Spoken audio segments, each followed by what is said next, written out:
Tudo bem, pessoal? Vamos chegando aí. Boa noite, boa noite. Bom ver todas as pessoas aqui reunidas, né? Daiane, Matheus, nosso parceiro que vai falar com a gente hoje, Lucas, Ângelo, Vinícius, Adriano, Vivi, Carol, Peixoto, Abi Floriano, sejam todos muito bem-vindos.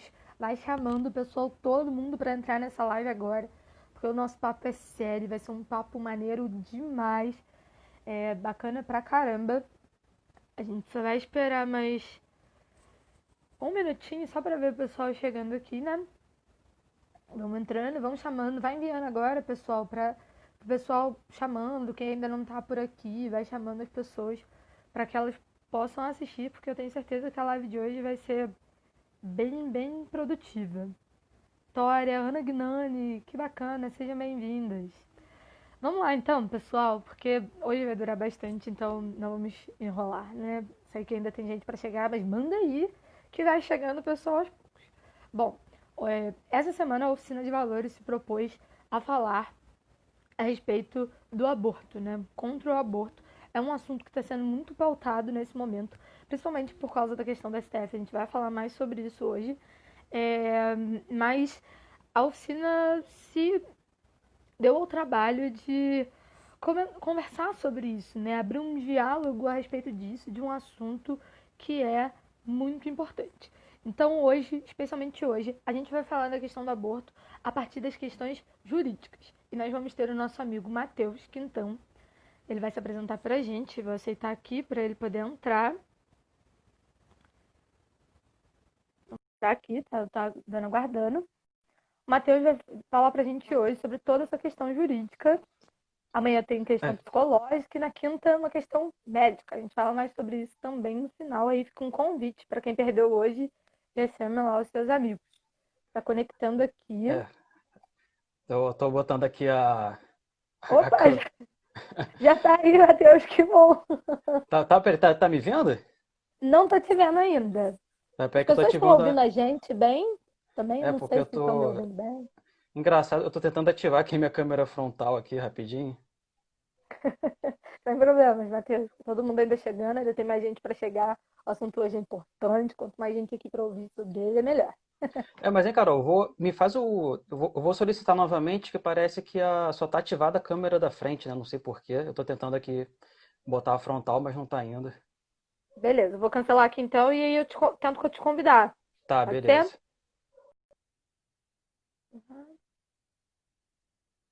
Rapidinho, gente, problemas técnicos. Pessoal, quem quiser aí também fazendo suas perguntas, tiver algum questionamento, coloca aí agora, porque, bom, vai ficar meio perdido, mas mais pro final a gente vai abrir para responder. Acho que agora foi, hein? Ih, não tô te vendo ainda. O pessoal já tá vendo o Matheus aí? Deixa eu ver. Eu apareço ou não tá aparecendo? Não tá aparecendo, eu só consigo ouvir sua voz. Curioso.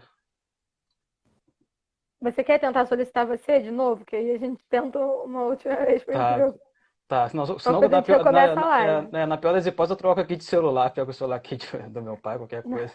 tá tranquilo, Tá, tranquilo. rapidinho então.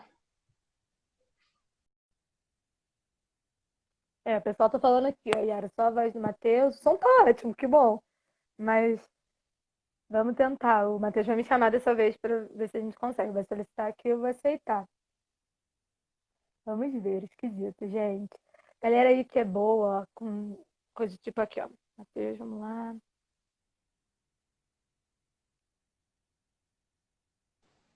Deixa eu ver aqui. Apareci e nada, né? Não, ainda não, Matheus. Caraca, como é que. Câmera frontal. E essas dificuldades tecnológicas acontecem com todo mundo. Então peraí, eu vou ganhar tempo. Vou pegar aqui um outro celular aqui emprestado aqui, então rapidinho, porque Não, eu não sei. tranquilo. Gente, olha só, eu sou péssima com tecnologia. Eu criei o Instagram tem algumas semanas apenas, mas, mas também não sei absolutamente nada. Daí a gente tá falando que sai e entra novamente. Opa, Niterói presente. Fica aí, Niterói. A gente vai já começar. Carol, vou ficar mandando coração enquanto isso, à vontade. Vamos tentar aqui, o Matheus, Daiane, falou que vai tentar. Daiane é namorado do Matheus, gente, que lindeza, né? Vai tentar pegar outro celular. Vamos ver se ele consegue, né? Com outro celular, qualquer coisa a gente encerra a live, ok, pessoal? E a gente recomeça novamente para a gente poder ter acesso. A Adriana falou, ó, pode ser a limitação do modelo mesmo, trocando de telefone pode resolver. Eu também acho que pode resolver assim, e aí a gente consegue solucionar esse problema. Mas enquanto isso, pessoal, então, amanhã a gente vai ter uma live sobre essa questão do aborto e essa questão psicológica, né?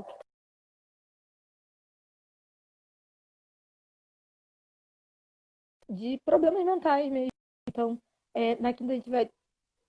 Desculpa, eu troquei, inverti. Amanhã é questão médica.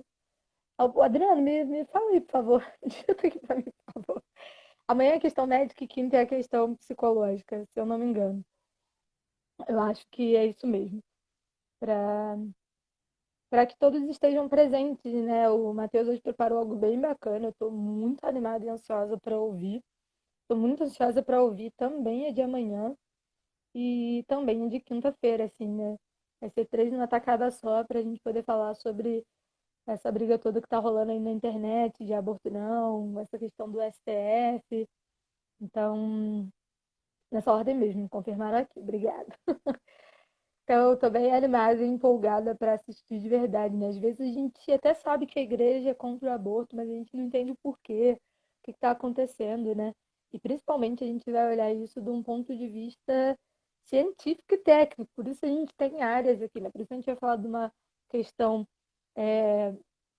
jurídica que envolve tudo a respeito disso. Por isso a gente vai falar de uma questão psicológica, né? E também de uma questão médica. São questões técnicas, né? Além do que a gente acredita, da nossa fé, da crença da igreja. A igreja sempre caminhou muito de mão dadas.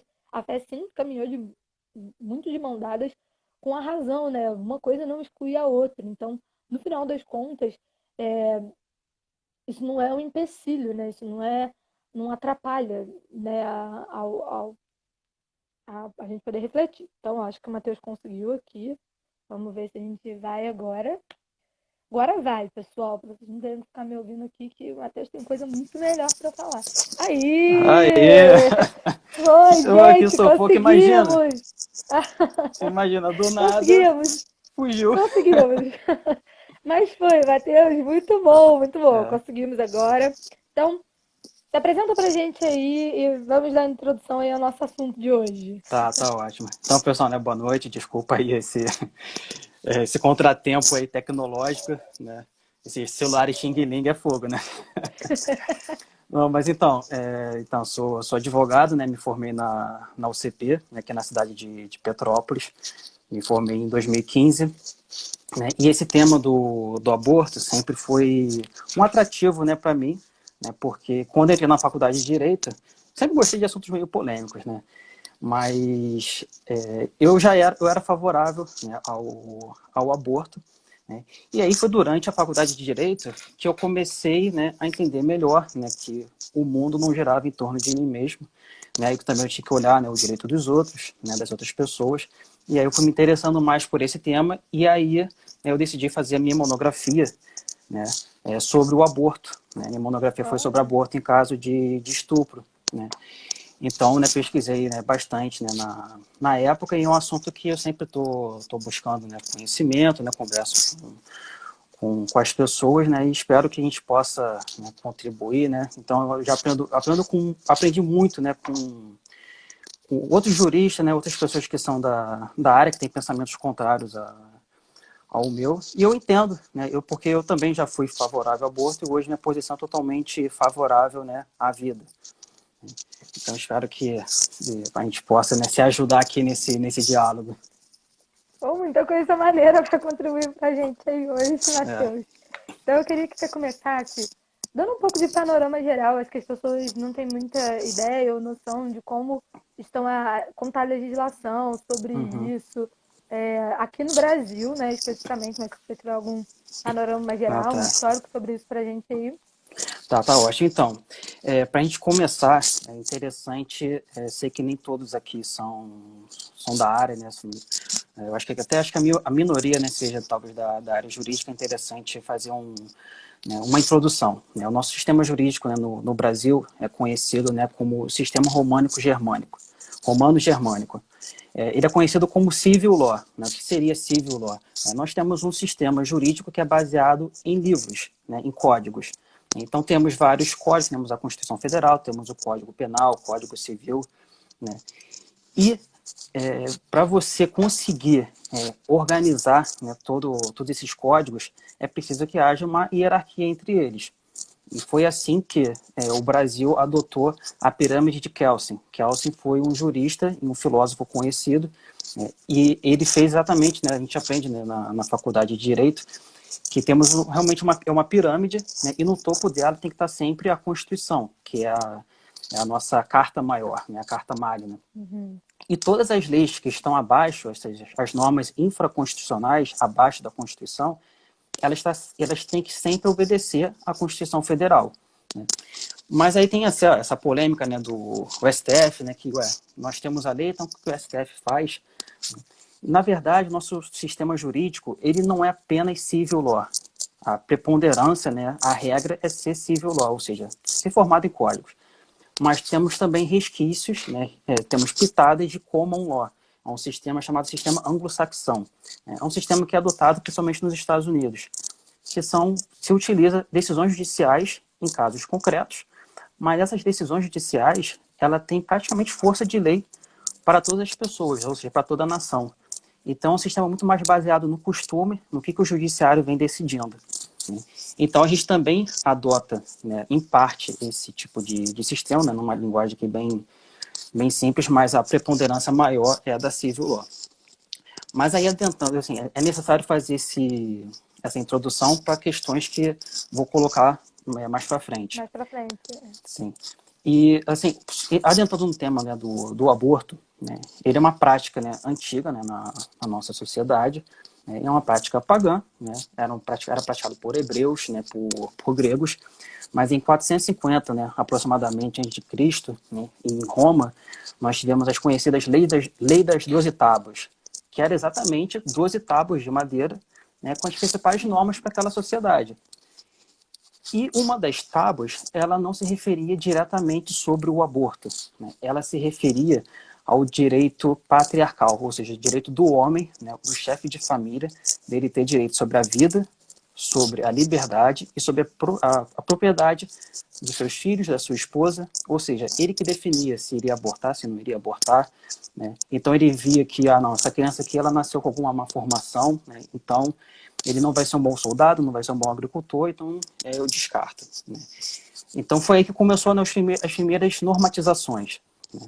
E foi com o cristianismo, mais para frente, que o aborto começou a ser mais questionado. Ele começou a ser reprovado. Ele praticamente passou a ser comparado com o homicídio.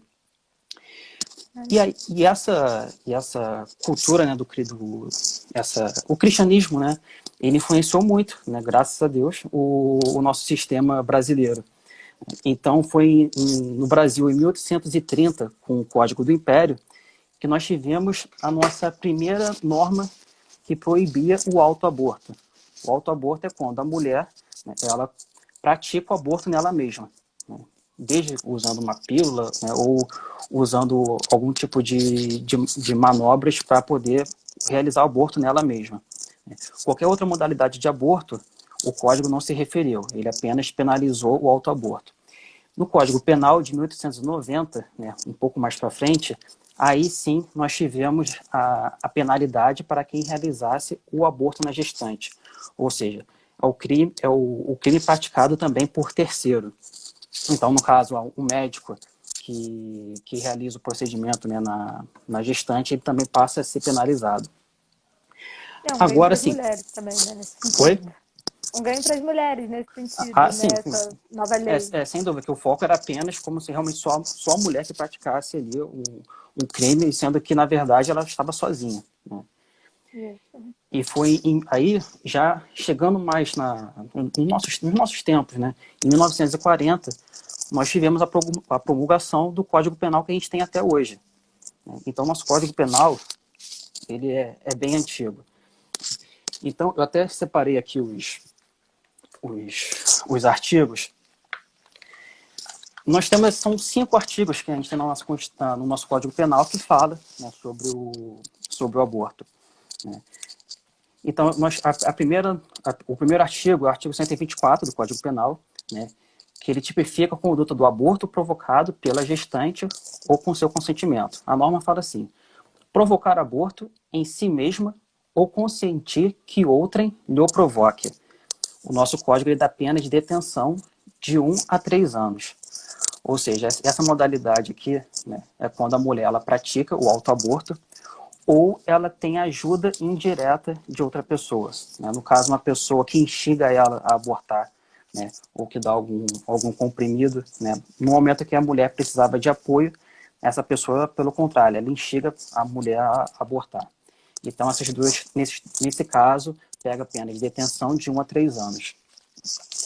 Depois nós temos o aborto provocado por terceiro. Essa é a modalidade a mais gravosa que a gente tem, né, que é provocar aborto sem o consentimento da gestante. Muitas vezes a gestante que está, por exemplo, no hospital, né, e o médico, sem o consentimento dela, vai lá e pratica o aborto. Vê que ela está grávida e pratica o aborto, em nenhum momento perguntou. E aí, nesse caso, ele responde por reclusão de 3 a 10 anos. Depois, a próxima conduta é quando a mulher provocar aborto com consentimento da gestante. É diferente da conduta do artigo 124, que nesse daqui a mulher ela tem o consentimento da mulher, mas aqui a pessoa ela atua diretamente. No artigo 124, a pessoa atua indiretamente. Então, ou seja, no artigo 124, a mulher tem ciência, né, mas a outra pessoa só trabalhou instigando. Aqui não. Aqui a mulher teve o consentimento da mulher, mas um médico ou às vezes algum familiar atua de forma direta. Praticamente outra pessoa que pratica o aborto com o consentimento dela. Aí temos o artigo, assim, só para também não ficar muito chato, né? Mas tem o artigo 127, que ele coloca alguns agravantes, né? Mas aí o foco principal também agora seria no artigo 128, né? Que ele diz o seguinte: não se pune o aborto praticado por médico, né? É importante aqui enfatizar que não se pune o aborto, ou seja, continua sendo crime, mas é um crime não punível. Então aqui você tem o crime, mas ele não vai ser punido. Então são duas as hipóteses: o aborto necessário, ou seja, se não há outro meio de salvar a vida da gestante, e tem o aborto no caso de gravidez resultante de estupro, que é se a gravidez resulta de estupro e o aborto é precedido de consentimento da gestante, ou quando incapaz de seu representante legal. Ou seja, nessas duas modalidades, no aborto necessário, no risco de vida da mulher e no aborto em caso de estupro, o legislador, né, de 1940, ele quis que fosse crime, mas que não fosse punido. É importante agora, né, eu enfatizar que a Constituição da época desse Código Penal não era a Constituição que nós temos agora. A Constituição da época é a Constituição de 1937. É uma Constituição do período militar, né, da era Vargas, e era uma Constituição que ela não previa nenhum direito à vida, não havia nenhuma proteção, né? Naquela época, a consciência em relação à vida, se pensava que não, eu preciso proteger os direitos das pessoas, mas ainda não sentia essa consciência de que, se eu não proteger a vida, todos os outros direitos caem por terra. E aí, o nosso Código Penal, esse Código Penal de 1940, que eu acabei de ler, ele estava totalmente compatível com a Constituição, né? Ou seja, era uma Constituição que não previa nenhuma proteção à vida. O tempo passou e a gente passou a ter a Constituição de 46 e 67. Aí foi um avanço na proteção à vida. Por quê? Essas duas Constituições, né, elas passaram a tutelar, ou seja, proteger direitos concernentes à vida.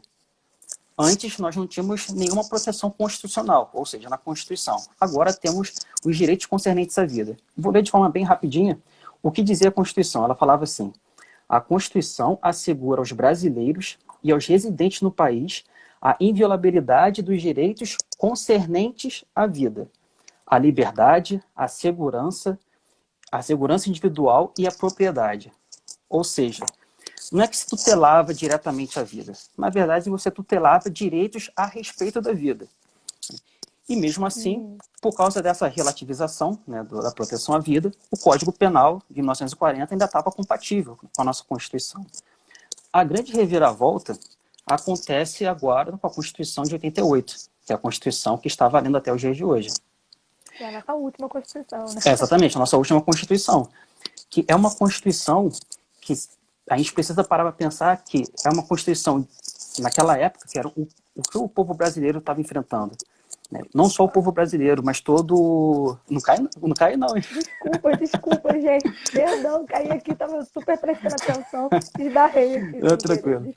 Então, a nossa Constituição era de 88, ou seja, uma Constituição que o povo, as pessoas ao redor do mundo, já tinham passado por uma guerra mundial, tinham passado pela Segunda Guerra Mundial. Ou seja, a reflexão sobre direitos humanos já estava maturando, ou seja, estava criando uma maturidade.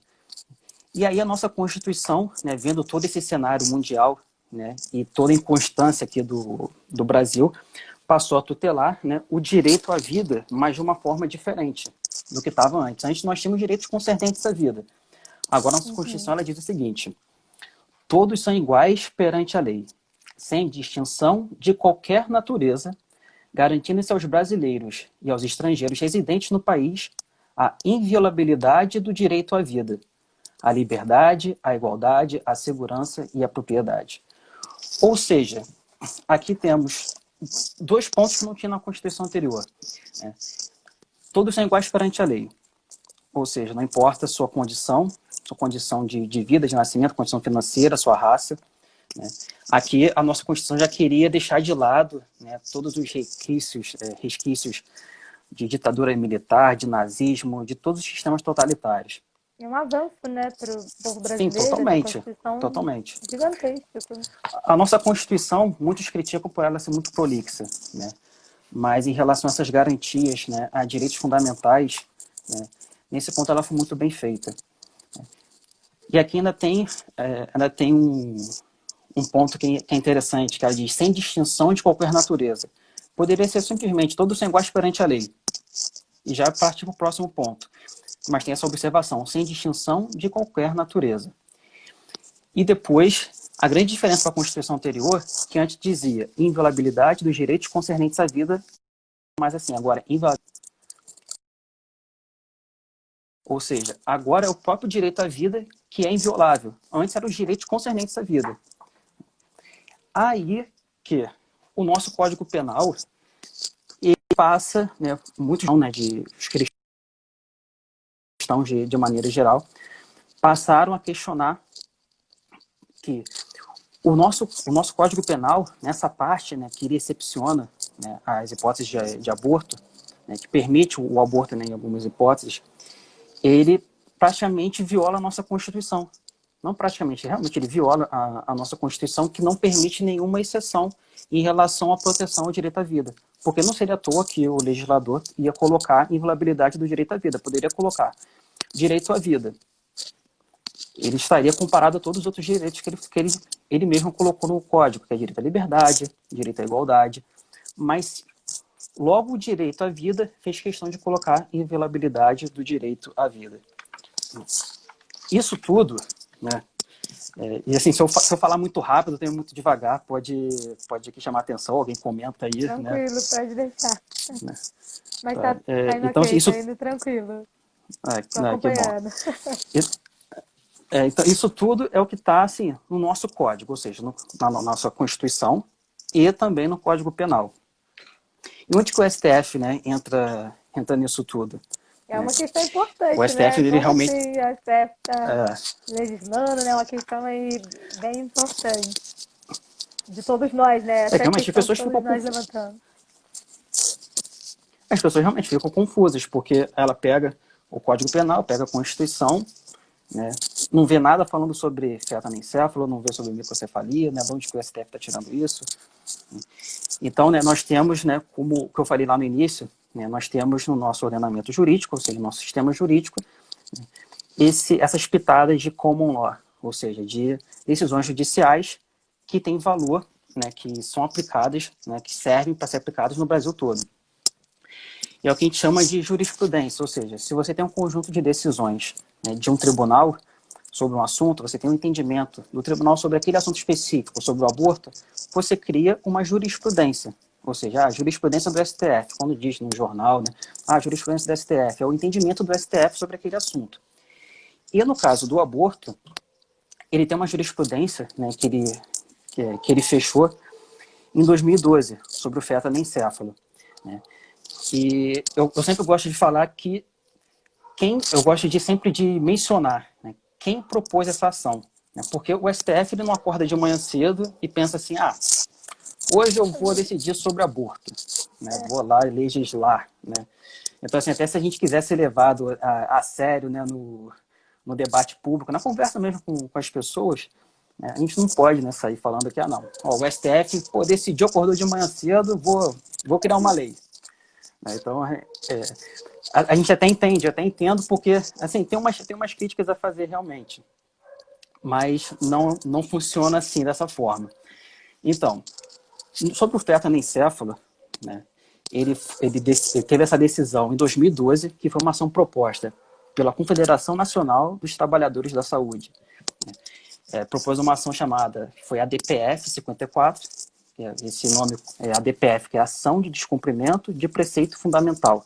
Simplesmente esse nome é muito bonito, que quer dizer a ação de descumprimento de um preceito da Constituição que é fundamental, de uma norma da Constituição que é fundamental. E o pedido, né, da Confederação Nacional dos Trabalhadores era que fosse reconhecido o aborto do feto anencefalo e fosse dado isso como um direito da mulher. O STF, à época, ele entendeu que o feto anencefalo, né, o aborto de feto anencefalo, era um fato atípico, ou seja, era um fato que o Código Penal simplesmente não citou. Né? Realmente, você olha o Código Penal, não tem nada sobre feto anencefalo. E a gente tem um princípio, né, no direito penal, né, que não há pena sem lei anterior que o defina.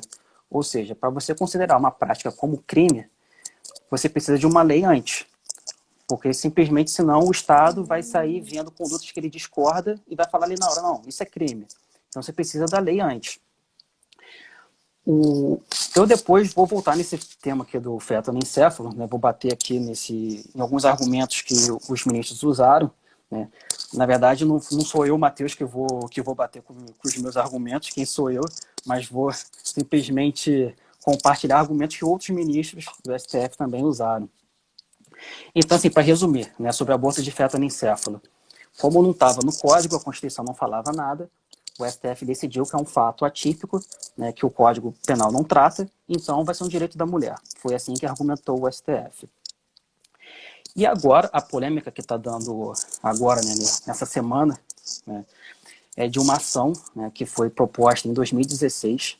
A ação foi proposta pela Associação Nacional dos Defensores Públicos. Ou seja, a Defensoria Pública, né, não a Defensoria Pública, né, mas a Associação dos Defensores Públicos propôs essa ação em 2016, uma ADI 5581, né, uma ação direta de inconstitucionalidade. O que é isso? Né? É uma ação, né, que você propõe no STF, questionando uma lei federal ou uma lei estadual. Desculpa, mas só quem pode apresentar uma ação é uma associação, é um grupo de pessoas, é só... Não, então, temos pessoas específicas, tem um rol taxativo que tem na nossa Constituição, o artigo 103. Deixa eu ser, as pessoas podem ter essa dúvida. Deixa eu pegar aqui rapidinho, deixei separado. Mas tem é até curto. Das pessoas que podem propor ação direta de constitucionalidade. Presidente da República, mesa do Senado Federal, a mesa da Câmara de Deputados, a mesa da Assembleia Legislativa ou da Câmara Legislativa do Distrito Federal, ou seja, a Câmara Legislativa do Estado do Rio pode propor esse tipo de ação. O governo de Estado ou do Distrito Federal, Procurador-Geral da República, o Conselho da OAB, partido político com representação nacional, e aqui que abarca muitas dessas confederações e associações, que é a Confederação Sindical ou entidade de classe de âmbito nacional.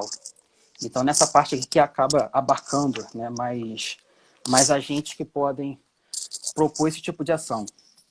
E, salvo engano, essa ação, essa ADI, um dos argumentos que foi utilizado para tentar barrar ela foi exatamente da ilegitimidade de quem propunha. Mas é difícil saber se esse argumento está sendo utilizado pelo STF, porque o julgamento está sendo feito de forma virtual. Ou seja, a gente nem consegue acompanhar pelo TV Justiça. A gente né? A gente só consegue ter acesso a praticamente as manchetes, e já divulgaram que o julgamento, né, os argumentos que estão sendo usados só vão ser divulgados depois. Então, essa ação foi proposta, né, por essa Associação de Defensores Públicos, né, e quais eram os pedidos dessa ação? Primeiro, questionava regras de pagamento de benefício. Essa ação... desculpa, senão o pessoal não entende. Eu pulei uma parte. Essa ação, né, essa ADI, né, ela questionava, né, uma lei, que foi uma lei aprovada em 2016, né, que é a Lei 13.301. Né, é uma lei que dava benefícios, né, previdenciários para as pessoas, né, para as mães, para as famílias que estavam diagnosticadas com Zika vírus, com chikungunya, né, e com a dengue. Então, essa Associação dos Defensores Públicos, ela veio questionar a forma como esses pagamentos estavam sendo normatizados, e também na ação ela acabou acrescentando que o pedido de aborto em caso de microcefalia. Ou seja, então, em caso de, se a mulher for diagnosticada com Zika, chikungunya, né, e dengue, ela automaticamente ia ter o direito a abortar. Esse foram um dos pedidos dessa ação. O julgamento foi correndo com o tempo, e para dar a palavra final, o STF, por diversas vezes, marcava, né, de fazer a audiência. E aí, né, a minha crítica, quando eu falo que realmente o STF ele não acorda de manhã e vou julgar, ele precisa que alguém proponha a ação. Mas a partir do momento que alguém propõe essa ação, aí cabe ao STF, quando ele quiser, julgar a ação. E, curiosamente, agora, na época de quarentena, né, ele agendou, né, pautou esse julgamento.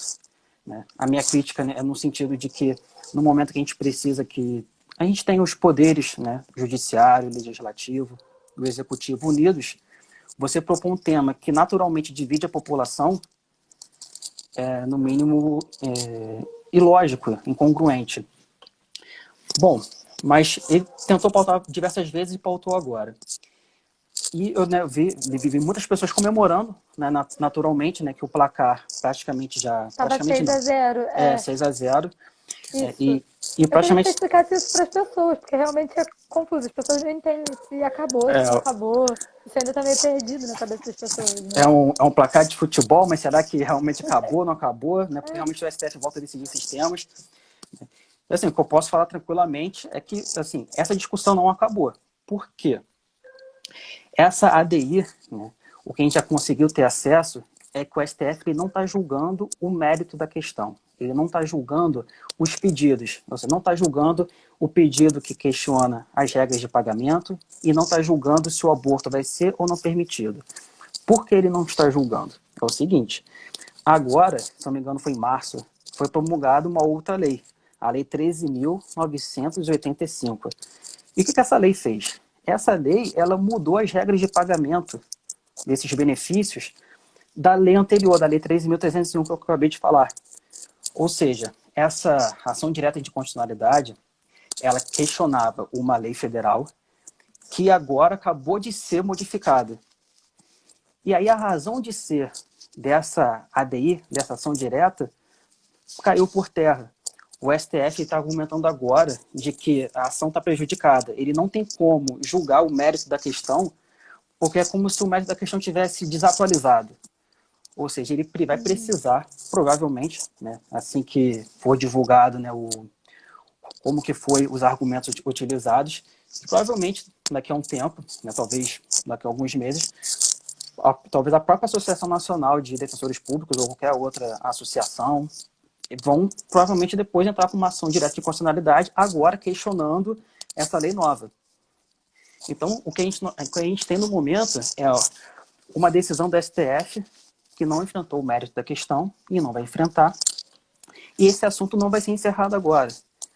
Então, assim, realmente, é uma vitória, né, parcial, né, do movimento pró-vida, né, a favor da vida, né, mas é um assunto que precisa ser muito mais amadurecido, né, na nossa sociedade, e é importante que as pessoas entendam realmente como que funciona, né, esse nosso sistema jurídico, porque senão realmente agora as pessoas relaxam de certa forma, não, acabou, nunca mais vai ser falado sobre microcefalia, né, e esse julgamento sobre a microcefalia teve como base exatamente a decisão do STF sobre anencefalia. Talvez até quem for falar da parte, né, de médica, né, amanhã vai ter muito mais condições de explicar isso, né, a diferença de anencefalia para microcefalia, né, que a anencefalia é praticamente, não é totalmente, mas é praticamente a ausência, né, do cérebro, e a microcefalia já é mais branda, né, palavras bem leigas do que eu estou falando aqui, né, mas só para dar uma pitada para o pessoal saber do que está sendo tratado. Então, realmente, o STF não vai dar a palavra final agora. Esse seria, né? Se tiver alguma dúvida, alguém quiser comentar nos comentários, alguma dúvida sobre o que eu falei. Ele tem, depois que isso tudo passar, Matheus, ele tem como dar alguma palavra final maior sobre isso? Ou não? Não, eu até uso como exemplo as decisões recentes do STF sobre prisão em segunda instância.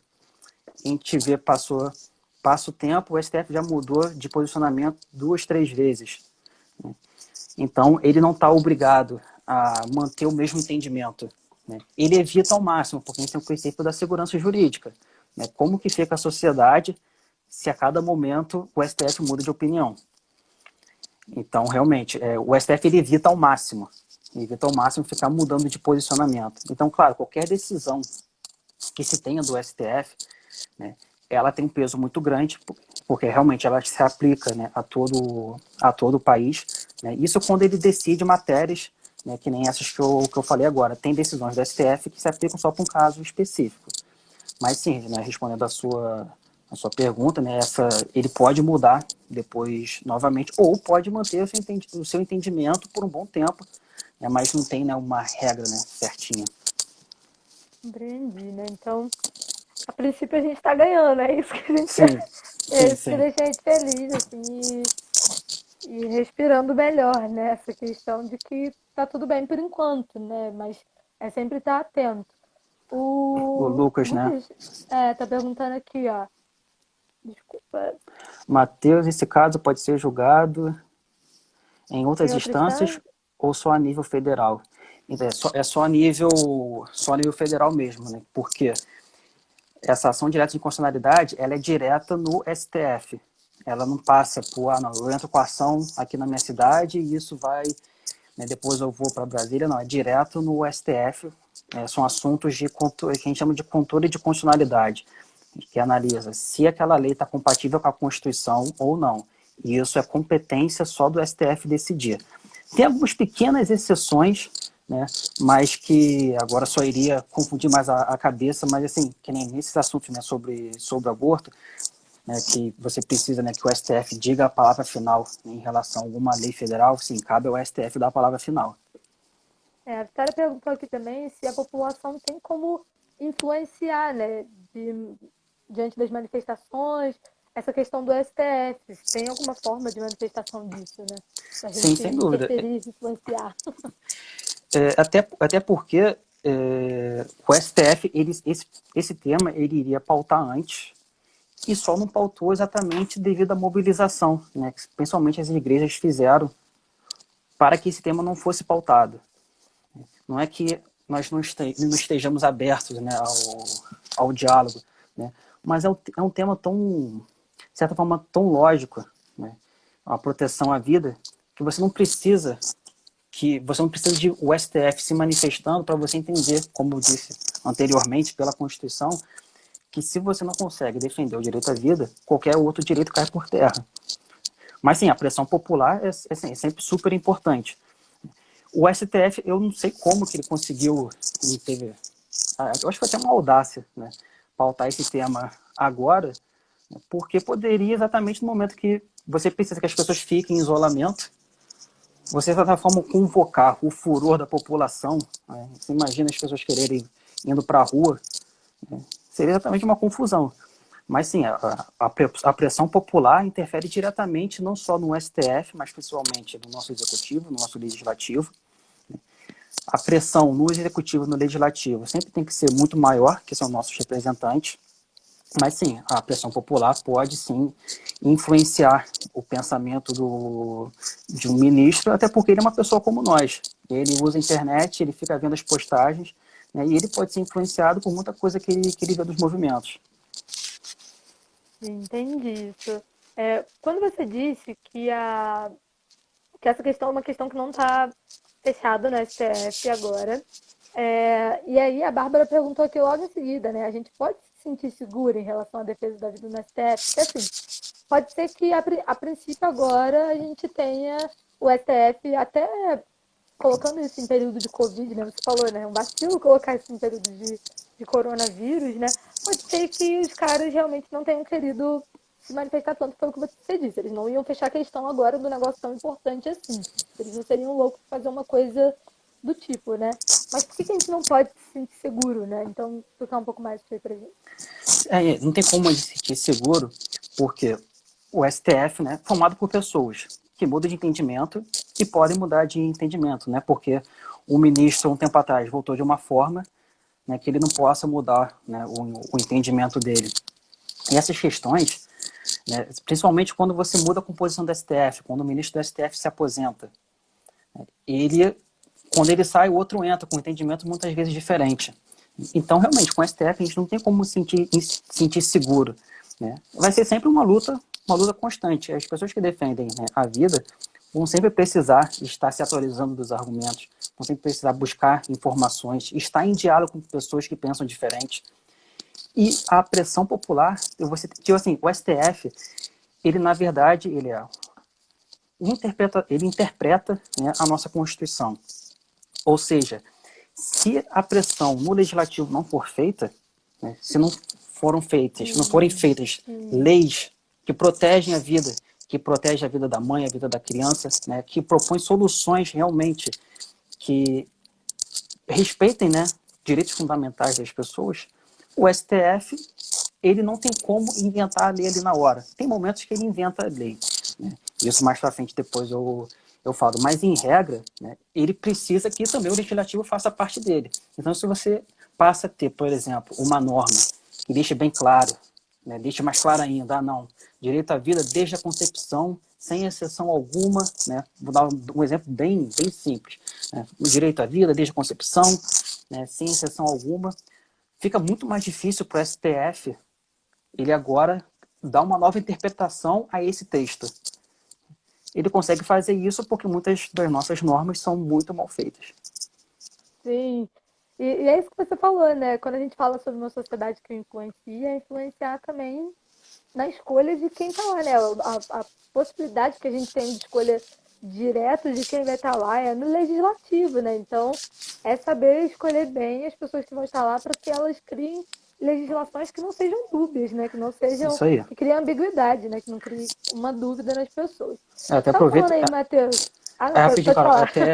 Até veio assim aqui agora, né? Que sempre quando tem momentos de eleição, a gente foca muito, né, no presidente. Né? E a gente vê que o presidente ele não é o monarca, ele não tem o poder todo nas mãos dele. Então, o nosso voto em relação aos deputado estadual, federal, esses temas principalmente são decididos pelo o deputado federal que vai lá e faz a lei. Né? Se a gente simplesmente vota numa pessoa que me dá um benefício aqui e outro ali, e depois eu vou reclamar que o STF está decidindo de forma contrária ao meu Ele está interesse. interpretando, é Ele está isso. interpretando, exatamente. É isso. Você falou aí, Matheus, do negócio que me chamou a atenção, que foi essa questão do legislativo, decidir sobre ações sociais que faltem e ajudem mais e abarquem mais essa proteção da mulher, essa coisa de estar atento para que a gente não chegue aos finalmente de um aborto ou de ter que chegar a alguém pensar nisso, né? Tipo, então eu gostaria que você falasse um pouco para a gente do que você tem falado no meio jurídico, né? O que você tem dito sobre propostas ou o que você tem pensado a respeito disso, né? Você falou que fez uma monografia, teve alguém que falou lá em cima. Conta pra gente um pouquinho dessa Sim. disso pra Então, gente. Então, assim, falar um pouco pra gente, né? a gente tem algumas propostas, né, de leis que tramitam, né, no Congresso e é difícil essas propostas, está cada vez mais difícil essas propostas irem para frente, né, porque exatamente a população vota mal.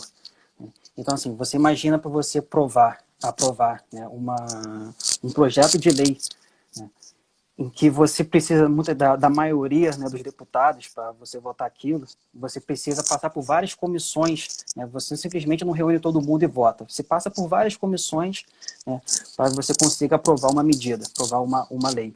Então, realmente, a gente precisa votar e votar melhor. E temos alguns projetos de lei. Por exemplo, tem um projeto de lei 478 de 2007.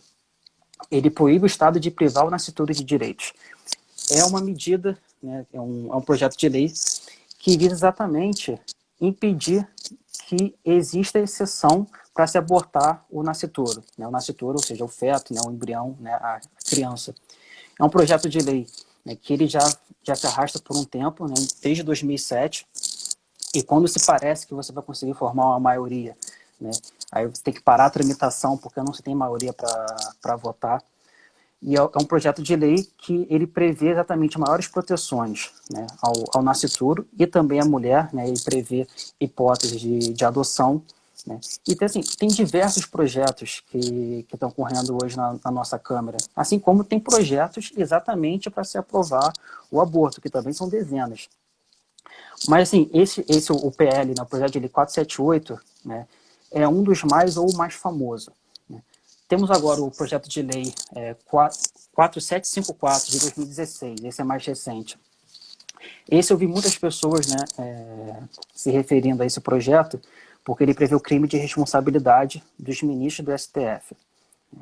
E esse projeto foi muito elogiado, eu também gostei desse projeto, mas a visão prática dele talvez não venha a ser efetiva. Eu espero estar errado, né? Mas assim, meu papel sempre é alertar, né, as pessoas.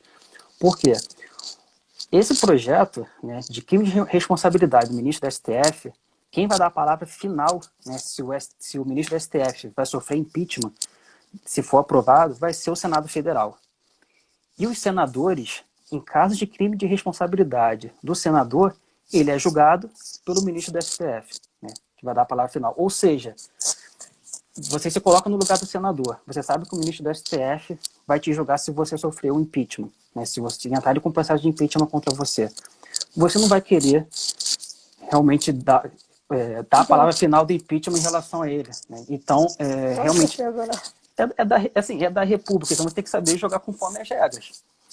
Então, assim, é um projeto de lei que a intenção realmente é muito boa. E eu torço, né, para que a gente vote bem, que para esse projeto dar certo, você precisa de, realmente, senadores éticos. Precisa de senadores que não tenham, desculpa a expressão, rabo preso com o ministro de STF. Porque senão é um projeto que não vai surtir efeito nenhum. Então, mais uma vez, se a população também não souber votar para senador, é um projeto de lei que, se aprovado, vai ser elas por elas. Tem um outro projeto de lei aqui do estado do Rio de Janeiro, né? Ele é o 3553, é de 2017, é recente. E se alguém depois quiser o número desses projetos, que eu estou aqui falando rápido, depois eu passo, me chama no privado que eu mando. Mas ele é um programa de orientação à entrega de bebês à adoção.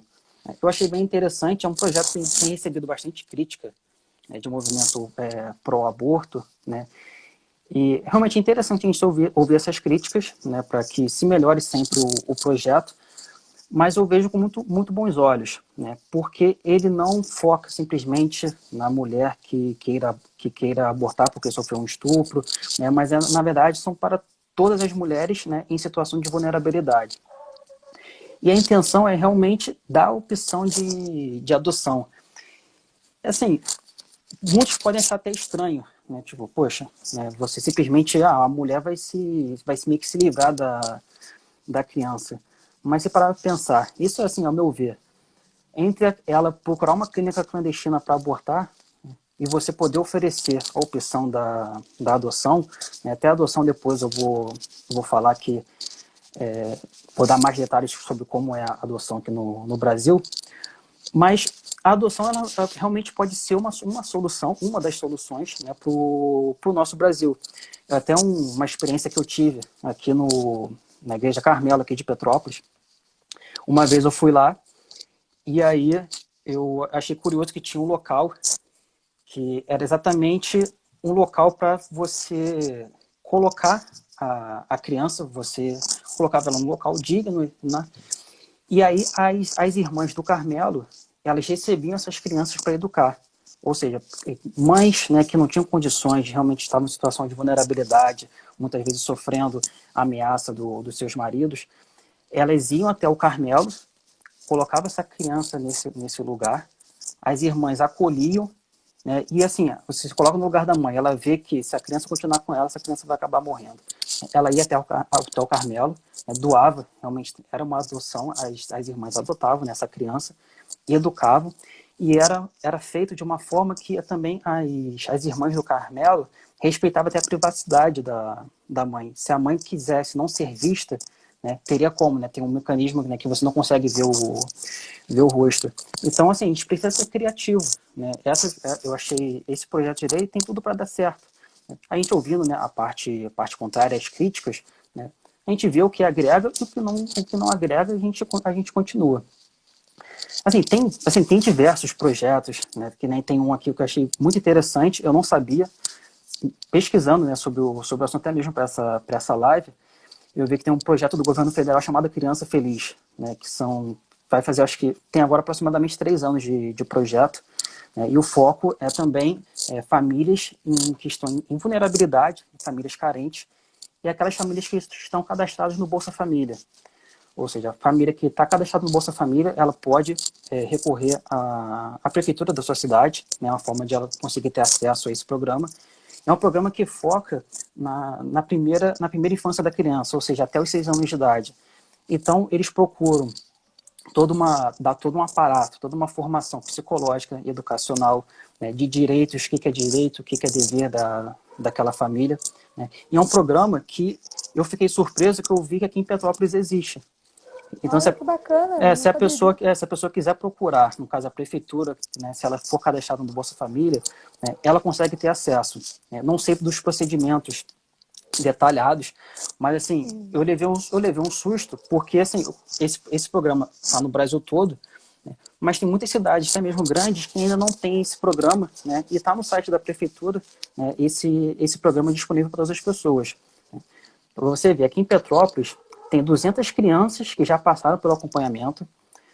Quando possível, o trabalho começa desde a gestação, ou seja, é o nosso assunto aqui também. E semanalmente são realizadas cerca de 30 visitas. Toda semana, 30 visitas. E quando são realizadas atividades diversas que estimulam o crescimento saudável e fortalecem o vínculo socioafetivo entre a família. Se a gente parar para pensar, muitas dessas famílias realmente elas não têm acesso a nenhuma formação. Muitas vezes não conseguem nem ter uma igreja por perto, não tem realmente acesso à educação, né? A criança não vai à escola, então não sabe nem dos seus direitos. Então esse programa federal tem essa intenção de realmente deixar os direitos, né, mais acessíveis, mas também ajudar os pais a ver a criança não como um problema, mas eles também agora terem instrumentos, né, terem uma formação para poder ajudar o desenvolvimento daquela criança. Bem bacana isso, Matheus. É, Bem eu, bacana. Eu não sabia que tinha isso aqui em Petrópolis. eu Bem também, útil a informação. eu Bem útil também. para as pessoas que estão assistindo. Para a gente, eu sou professora, então é uma informação bem útil, né? A Uhum. gente estava conversando também, Matheus. Ops, desculpa. A gente estava conversando também, né, antes da gente fazer a live,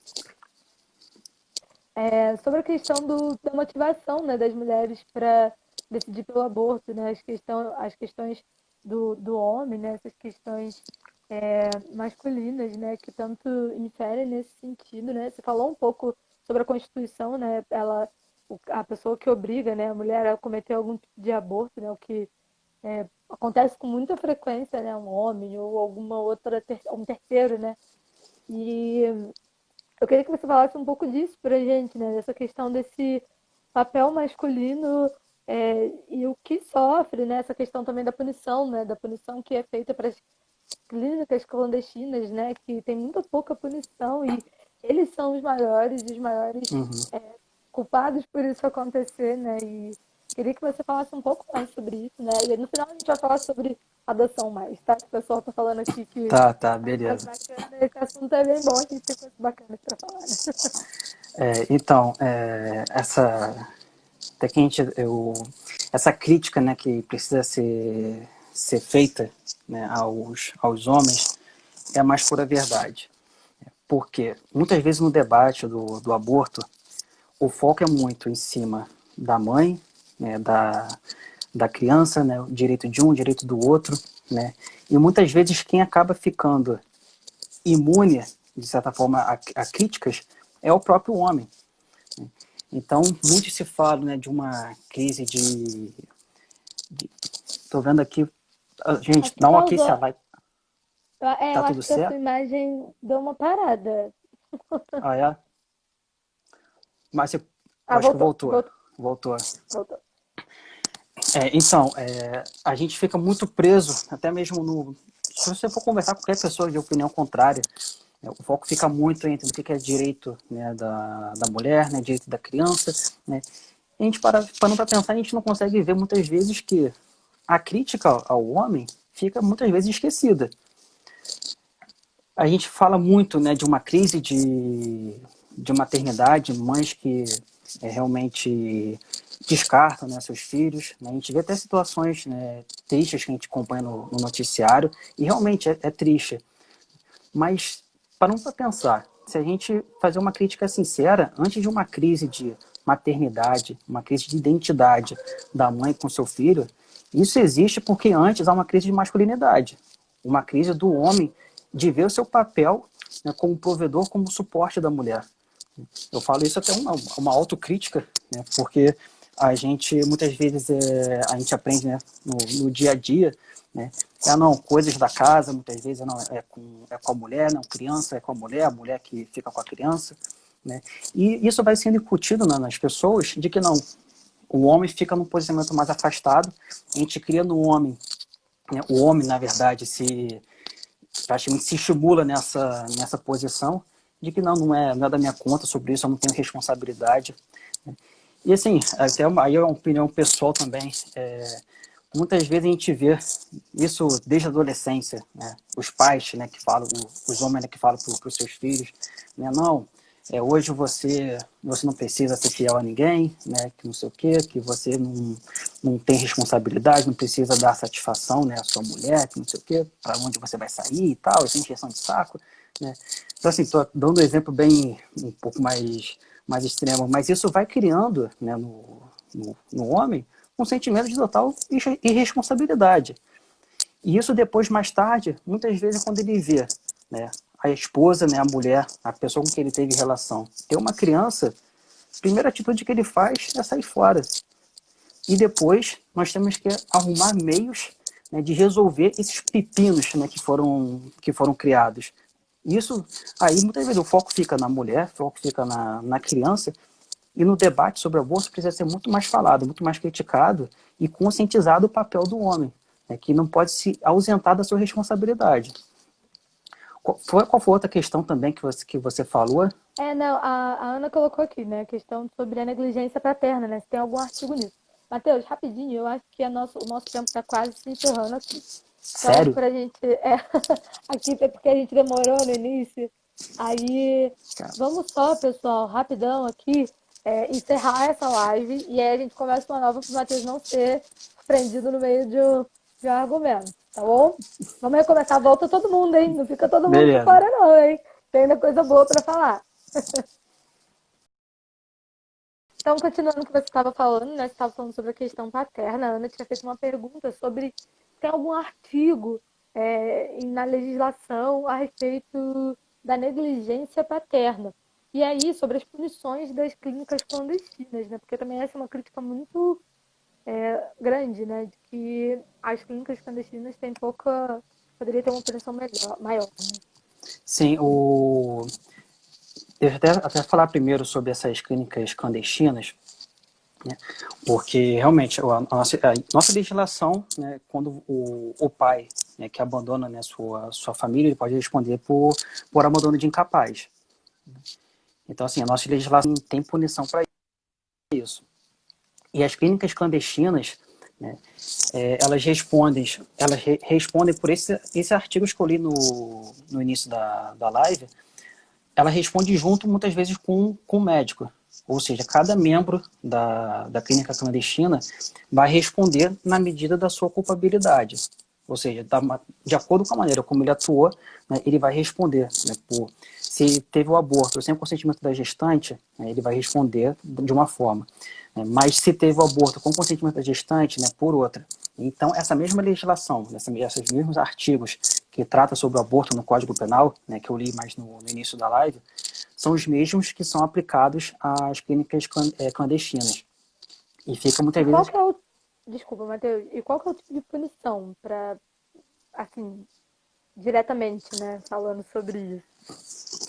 Então, a punição assim, é a prisão, né, mas vou até detalhar aqui a Isso. prisão, que nós temos a prisão de reclusão, né, temos a prisão de reclusão e detenção. Né? Aqui nas modalidades do aborto, por exemplo, quando o aborto é praticado pela própria gestante, por exemplo, né, é pena de detenção.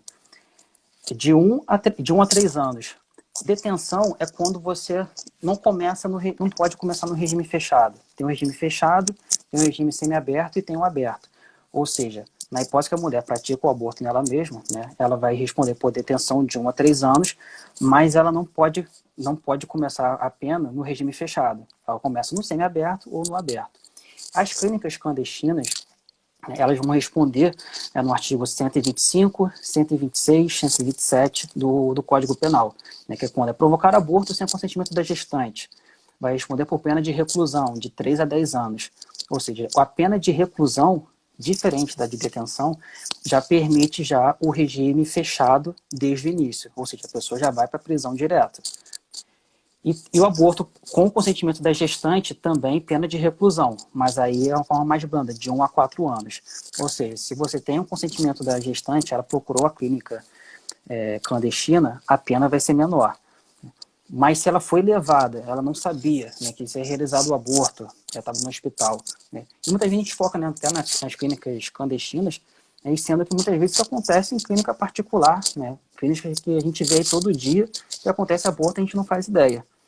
Então, E a questão que você está falando, né, do legislativo, dele ter que legislar de maneira melhor sobre isso, né? Ele pode criar de alguma forma alguma lei que faça com que a punição seja maior, com que a punição seja mais arrochada, porque você tenha uma fiscalização maior sobre isso e é algo que é nulo, né? Porque você falou, né, sobre as ações que são feitas pró-vida. Eu acho que uma ação totalmente pró-vida é você punir de maneira mais efetiva quem é muito mais culpado por isso, né? E uhum. são essas clínicas particulares, clandestinas, né?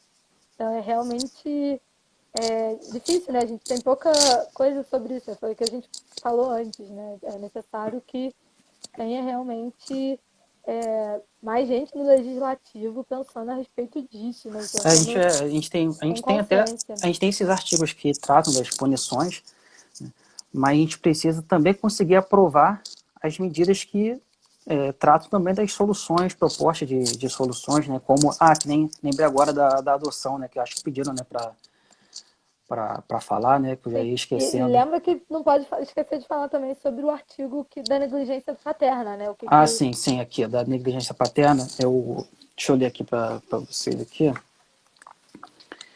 deixa eu pegar aqui o artigo. Ele pode ser enquadrado em muitos outros, né? Mas temos aqui, que nem abandono de incapaz, artigo 133 do Código Penal. Abandonar pessoa que está sob seu cuidado, guarda, vigilância ou autoridade, e por qualquer motivo incapaz de defender-se dos riscos resultantes do abandono. Aí a pena de detenção de 6 meses a 3 anos. Aí tem os parágrafos. Se o abandono resulta lesão corporal de natureza grave, aí agrava para reclusão. Reclusão de 1 a 5 anos. Se resultar morte, aí reclusão de 4 a 12 anos. Tem aqui as hipóteses de aumento de pena, né? Se o abandono ocorre em um lugar abandonado, né, aí a pena aumenta mais ainda. Mas se você parar para observar, né, o caput do artigo, né, ou seja, a parte principal do artigo, ele coloca: abandonar a pessoa que está sob seu cuidado, guarda, vigilância ou autoridade. A gente olha a pena. Detenção de 6 meses a 3 anos.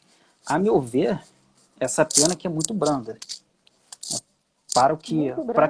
que ela foi feita. Né? Temos as hipóteses de aumento, mas assim, isso daqui, se você for olhar outros crimes patrimoniais que a gente tem no Código, né, muitas vezes parece que o Código defende muito mais questão patrimonial do que vida humana, né, do que um direito humano, entendeu? Então, assim, eu vejo, né, que se enquadraria aqui, no abandono de incapaz. Sobre a questão da adoção, né, eu achei, assim, é super interessante, porque até para mim, um tempo atrás, quando eu fui pesquisar sobre adoção, né, como vinha sendo feito, foi uma surpresa, né, eu ver que hoje no Brasil a gente tem aproximadamente 5 mil crianças e adolescentes buscando a adoção. Eu achava que esse número era até maior, né? Mas eu achava também que o número de famílias que buscam a adoção, eu achava que era muito menor. E o número de famílias que buscam adoção, hoje no Brasil, é aproximadamente 42 mil famílias. Então, Nossa. nós temos 5 mil crianças e adolescentes procurando a adoção e temos 42 mil famílias procurando adotar. Né? E você pensa assim, poxa, então, por que ainda existe 5 mil crianças, né, procurando a adoção? Não era para esse número ter acabado, né? E aí a gente vê que, na verdade, o trabalho de conscientização, né, precisa ser muito melhor feito. Né? Porque quando a gente fala, a gente se limita a só falar de aborto, punição, e a responsabilidade disso, daquilo, e eu realmente, na maioria da área jurídica, é super importante falar disso, mas também precisamos falar de propostas, né? E durante as propostas podemos cometer erros, é natural, mas é a partir desses erros que a gente vai melhorando.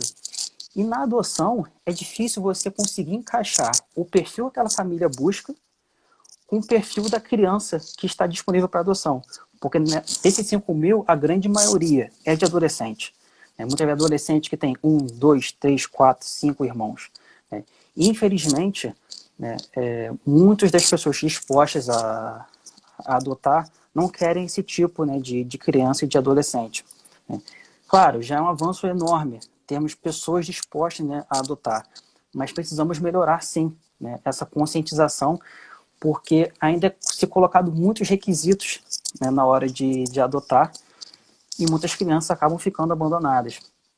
É sempre bom lembrar que a adoção, ela não é um test drive, né, que eu adoto, né, e, vou fazer um test drive, se der tudo certo, qualquer coisa eu devolvo. Não é assim. Na verdade, existe, né, um prazo, né, que vai variar de local de região para região, mas que é um prazo exatamente para a família ver se realmente aquela criança, aquele adolescente, mas principalmente também para dar liberdade para a criança e para o adolescente verificar, não, pô, gostei dessa família, eu me sinto bem aqui, eu me sinto em casa. Né? Mas depois que é decidido, a adoção é irrevogável. Infelizmente, muitas famílias, depois que passam, né, o período determinado pelo juiz, elas querem muitas vezes, não, quer saber, mudei de ideia. Né? E aí você acaba criando um segundo trauma na criança, no adolescente, que já foi abandonado antes pelos pais biológicos. Né? Então, sim, esse debate ele precisa ser feito, ser conversado. Né? E eu acho que talvez, não sei se é interessante eu falar aqui dos procedimentos, né, que costumam ser feitos na adoção. Né? Ah, claro, pode falar. A senhora falou aqui, ó, que a igreja, inclusive, propõe adoção aos casais que não podem ter filhos. Ela Sim, apoia pra caramba isso, né? e realmente, eu vejo todos os testemunhos de pessoas que adotaram, você vê a alegria, né? E realmente, você coloca no lugar numa família que não pode ter filhos, a chance de dar certo acaba sendo muito grande, que essa família também está mais aberta. Né? E esse é um testemunho constante, né, que a taxa de sucesso de adoção costuma ser maior, né, nesses casais que muitas vezes não têm as melhores condições de adotar, não conseguem ter filhos. E não é, e muita gente pensa, não, só adota quem tem muito dinheiro. Não, pelo contrário, né? Na verdade, quem tem muito dinheiro, muitas vezes, infelizmente, acaba colocando mais requisitos, né? Bom, mas sim, sobre os procedimentos, né, para adoção. Né? Cada estado ele tem uma legislação própria para adoção, porque cada estado vai ter a sua realidade. Mas a gente tem, né, alguns procedimentos que são comuns a todos, né? Eu listei aqui 6, né, dos que mais se repetem. O primeiro passo, uma pessoa que está interessada, né, em adotar, é procurar a vara da infância e da juventude, né, da sua comarca, da sua região. Porque na vara da infância e da juventude você vai conseguir obter, né, as informações específicas de como é o processo de adoção naquela localidade. Esse é o primeiro passo. O segundo passo, né, é você realmente providenciar a documentação básica. A documentação básica é cópia de CPF, cópia da identidade, certidão de casamento ou de união estável, comprovante de residência, né, bons antecedentes criminais, atestado de saúde física e mental. Depois, se alguém quiser, depois eu mando, né? Talvez gere interesse, né? Deus ouça, né? Gere interesse nas pessoas Com certeza. em adotar, né? Depois eu posso mandar essa lista. Então, assim, essas são documentações até básicas que é bom você ter independente do assunto, seja para adoção ou qualquer outra, é se você ter cópia desses documentos. Esse é o segundo passo. O terceiro passo é, os candidatos eles participam de um curso. Né? Esse curso, o principal objetivo desse curso é criar essa conscientização. Eles preparam, né, essa pessoa que deseja adotar, né, preparação psicológica, né, de direitos e deveres deles como família e também de quem vai ser adotado, qual vai ser o seu papel, né, que você realmente vai passar a ser pai ou mãe, né, daquela criança, daquele adolescente. E a ideia desse curso é principalmente criar uma conscientização, né, que realmente não é um mercado. Eu não vou ali escolher uma criança, ali por trás realmente. Ali tem uma história, né? Cada criança ali, e muitas vezes uma história difícil, que já foi abandonada. Né? Então, quando eles verificam que a pessoa está colocando muitos requisitos, a tendência é realmente a essa pessoa não ser aprovada no próximo passo, que é exatamente a entrevista, né, com uma equipe de psicólogos e assistentes sociais do juiz da vara da infância e da juventude. E é exatamente nesse momento que eles também verificam qual o perfil de criança e adolescente que aquela família quer. Né? Que nem eu já fiz as críticas, né? As famílias colocam muitos requisitos, mas também temos que pensar que também não pode ser algo imposto. Né? Você também não tem como você exigir que a família aceite uma determinada criança, né? E você praticamente larga a criança, né, com aquela família, aquela criança vai sofrer violência ou vai ser maltratada. Vai ser horrível, né? Então, o principal trabalho é de conscientização, né, para que a família, né, aceite um número maior de perfis possíveis, né, para que não se tenha nenhum trauma depois. Aí depois, né, o juiz ele aprova ou não esse candidato, que pode ser uma pessoa, pode ser uma mulher, um homem, né, pode ser um casal. Né. Hoje no Brasil, para adoção, né, não existe nenhum pré-requisito, né, não, se a pessoa está solteira, casada, né, não importa. Não, é a partir quando o nome é aprovado, ele vai para o sistema local e o sistema nacional de adoção. Então, assim, basicamente é isso. Se alguém depois quiser que eu repita, que assim, existem muitas outras regras, mas que irão depender de determinada localidade. Depois, se alguém quiser, eu posso mandar também no privado, alguém mandar uma mensagem, tá tranquilo. Sim, Matheus, bem bacana e um incentivo bom para as pessoas, né? Para as pessoas que têm o desejo, que não conseguem ter filhos, né? É uma resposta também contra o aborto, né? De que tem muitas famílias querendo ter filhos, né? Tem muitas famílias aí desejando e sonhando com isso, né? Uhum. Então, tem mais alguma coisa, Matheus, que você gostaria de falar? Alguém tem alguma pergunta para o Matheus específica para a gente dar uma olhada? Eu não captei mais nenhuma pergunta por aqui. Se alguém quiser fazer agora. É que Mas depois... foi... Não, pode falar. Depois, assim, eu só separei aqui aqueles principais, né, os argumentos que muitas vezes são utilizados para defender o aborto, né, bati alguns os principais argumentos, né? Depois eu compartilho com o pessoal, se ninguém tiver nenhuma outra dúvida, eu parto para isso. Pra quem não tiver mais dúvida, né? Não, mas eu gostei muito, Matheus, foi muito, muito enriquecedora para mim, né? A gente tem muitas dúvidas dessa questão toda jurídica, né? Às vezes a gente fica nessa coisa lá, será zero, será zero, a gente não sabe nem o que está Uhum. acontecendo, a gente está totalmente por fora. Uhum. A gente às vezes É não confuso entende, mesmo. né? Às vezes a gente não entende que a gente, enquanto sociedade civil, pode inúmeras vezes propor, influenciar e contribuir para que a gente continue sendo pró-vida, né? Que a gente continue tendo uma sociedade que pense na vida das pessoas e nas pessoas todas, né? Foi o que você falou, propor cada vez mais uma legislação que protege a mulher, né? Que cuida da mulher, que tem esse olhar para esses cuidados. Falta tanto ainda, né? Tanto ainda precisa ser feito em legislação de proteção às mulheres, né? Como você também bem disse, né? Tem tanto ainda, a punição é tão pequena ainda para crime tão grave quanto das clínicas, tanto particulares quanto clandestinas, que realizam e fazem isso, né? Ao invés de ficar punindo só a mulher de maneira muito veemente, né? De maneira quase que é tudo culpa tua. As clínicas sofrem muito abaixo disso, né? Os pais que também abandonam e fazem pedidos absurdos, né, para as mulheres abortarem, né? Que a pena para esses caras ainda é muito pequena, é muito abaixo do que é esperado, né? Ainda tem muito pouca proteção à mulher psicológica. A gente vai falar sobre isso, né? O Zé e a Clara, mas foi muito, muito enriquecedor, Matheus. Eu particularmente gostei demais. Eu espero que o pessoal que está assistindo a gente também tenha gostado e curtido tanto quanto eu, né? Foi muito positivo, aprendi bastante coisa.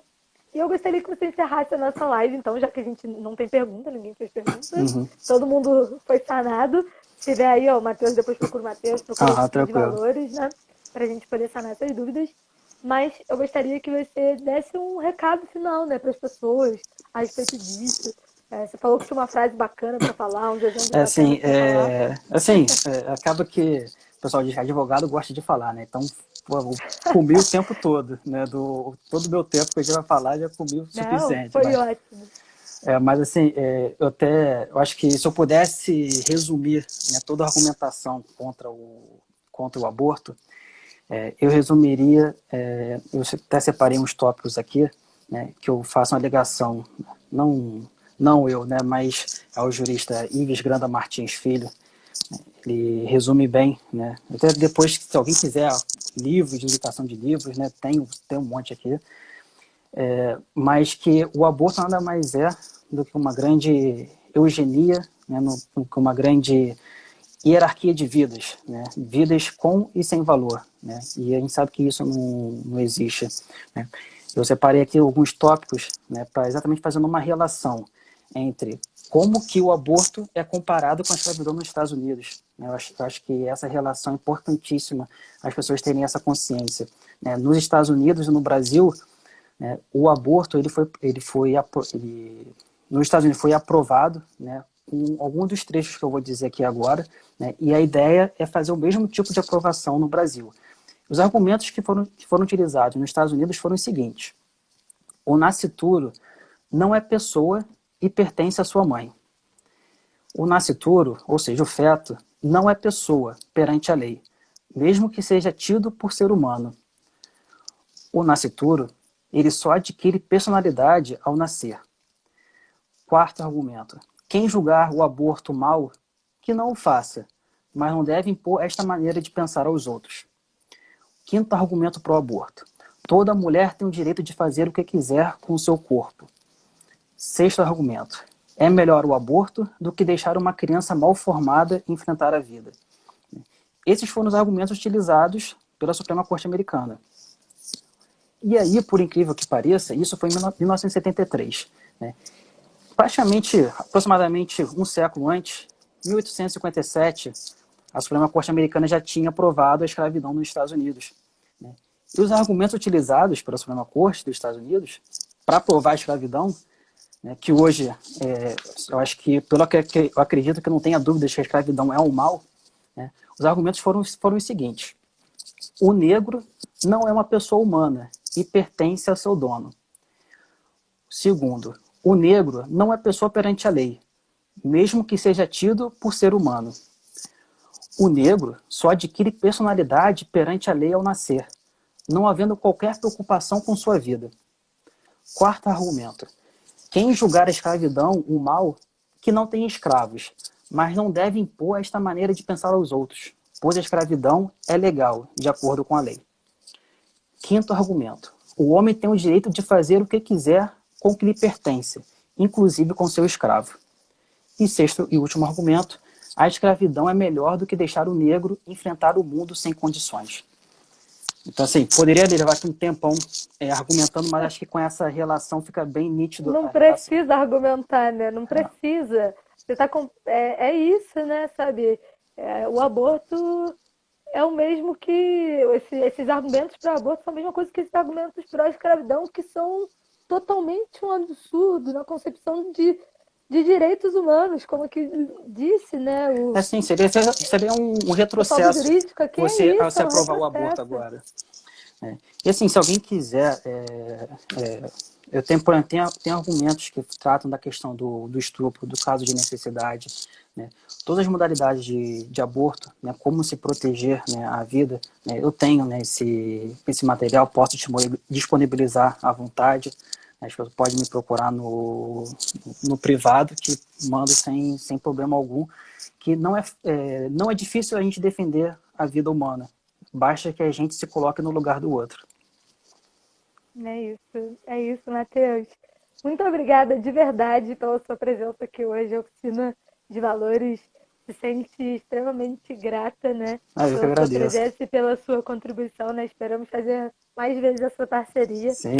Então, muito obrigada, Matheus. Eu que agradeço. Abraço. E abraço até mais, hein? Falou, pessoal, abraço. Valeu, boa noite. Tchau, gente.